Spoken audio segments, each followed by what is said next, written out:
আসসালামু আলাইকুম দর্শক বন্ধুরা, স্বাগতম আমাদের প্রিয় চ্যানেলের নতুন আরেকটি ভিডিওতে। আজ আমরা কথা বলবো গরিবের বউ কোটিপতি নাটকের সবচেয়ে উত্তেজনাপূর্ণ মুহূর্তগুলো নিয়ে। গত পর্বে আমরা দেখেছি এমন কিছু ঘটনা যা পুরো গল্পকে একেবারে নতুন মোড়ে নিয়ে গেছে। চলুন দেখে নিই গত পর্বে কী ঘটলে এবং আগামী পর্বে কি হতে পারে। গল্প শুরু হয় অফিসের মিটিং রুম থেকে। সুলাইমান খান রাগে গজগজ করতে বেরিয়ে যাওয়ার পর পুরো রুমে এক ধরনের নীরবতা নেমে আসে। ফিরোজ শান্তভাবে বসে থাকলেও তার শ্বশুর এবং রাশেদ অনেক চিন্তিত হয়ে পড়ে, কারণ বিষয়টা ছিল 100 কোটি টাকার একটি বড় প্রজেক্ট। ফিরোজের শ্বশুর তখন বলল, বাবা ফিরোজ, কাজটা কি ঠিক হলো? সুলাইমান খান কিন্তু অনেক ক্ষমতাশালী লোক, সে অপমান সহজে মেনে নেবে না। কিন্তু ফিরোজ খুব আত্মবিশ্বাসের সাথে দাঁড়িয়ে বললেন, আমি শুধু লাভের জন্য এমডি হয়নি, আমি কোম্পানির সম্মান রক্ষার জন্য এখানে আছি। যে মানুষ অন্যকে সম্মান করতে জানে না, সে কখনো সৎ পার্টনার হতে পারে না। ফিরোজের এই কথা শুনে সবাই অবাক হয়ে যায়। শেষ পর্যন্ত তার শ্বশুরের গর্বের সাথে বলেন, আজ তুমি প্রমাণ করেছ আমি ভুল মানুষের হাতে কোম্পানির দায়িত্ব দিইনি। এই দৃশ্যটি দেখে বোঝা যায় ফিরোজ শুধু একজন এমডি নয়, একজন সৎ এবং সাহসী মানুষ। এরপর গল্প চলে যায় বস্তির বাড়িতে।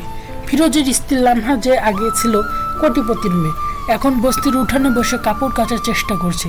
কিন্তু ওয়াশিং মেশিনে অভ্যস্ত মেয়েটির পক্ষে হাতে কাপড় ধোয়া খুব কঠিন হয়ে যাচ্ছে।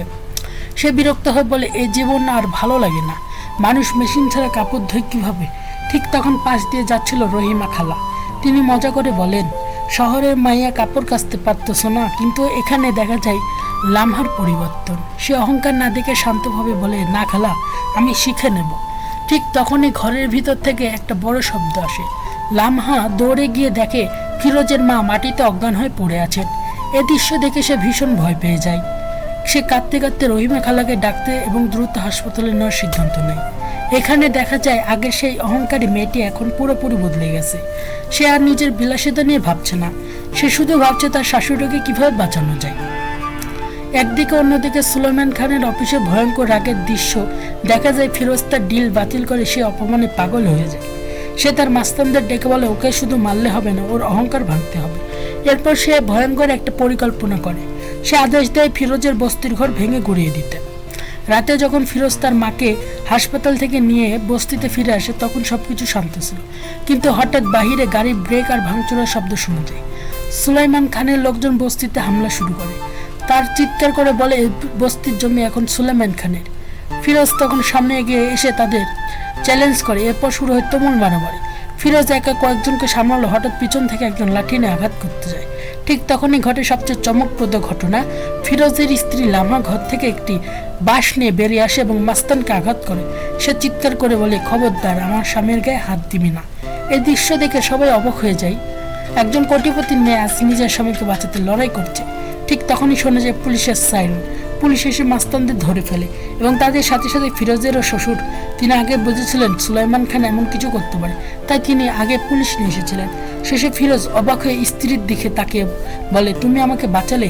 লামহা হাসতে হাসতে বলে, আমি কোটিপতির মেয়ে হতে পারি, কিন্তু এখন আমি গরিবের বউ, নিজের সংসার তো আমাকে বাঁচাতে হবে। এই কথা যেন পুরো গল্পের আসল অর্থ ফুটে ওঠে। দর্শক বন্ধুরা, এখানেই শেষ করছি আজকের ভিডিও, কিন্তু গল্পে আসল ধামাকা এখনো বাকি। সুলাইমান খানের অপমানের প্রতিশোধ কি এখানেই শেষ? ফিরোজ কি এবার আরো বড়ভাবে তার বিরুদ্ধে দাঁড়াবে? আর কোটিপতির মেয়ে লামহার পরিবর্তন কি তাদের সংসার আরো শক্ত করবে? এসব প্রশ্নের উত্তর জানতে হলে মিস করবেন না গরিব ঘরের কোটিপতি সিরিজের পরবর্তী পর্ব।